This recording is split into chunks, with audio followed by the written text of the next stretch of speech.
বিশ্বের মানুষ তোমরা শোনো, আমাদের মক্কার জমিনে একটা পাগল আছে, যেই পাগলের কাছে যদি তোমরা যাও তোমাদের সব নষ্ট হইয়া যাইবে।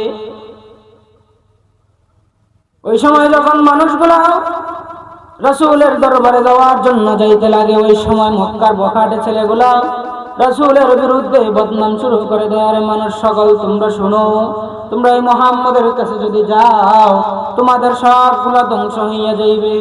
ওই সময় মানুষগুলা চিন্তা করলো, সবাই যখন এই ব্যক্তির বিরোধিতা করতেছে, আমরা সবাই যাইয়া দেখি ব্যক্তিটা কিসের পাগল।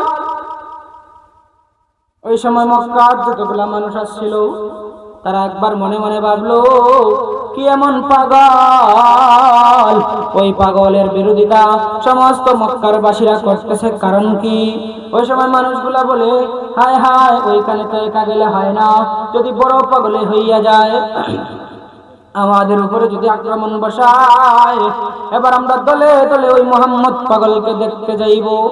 মুসলমান ইমানদার ভাইরা আমার, খুব খেয়াল করে শুনবেন, পৃথিবীর সমস্ত মানুষগুলো এবার দলে দলে রাসূলের কাছে যায়, যাইয়া দেখে পয়গম্বর আরবি সাল্লাল্লাহু আলাইহি ওয়াসাল্লাম কাবার পাশে বসে আছেন, তেলাওয়াত করতেছেন। কি যেন তেলাওয়াত করেন।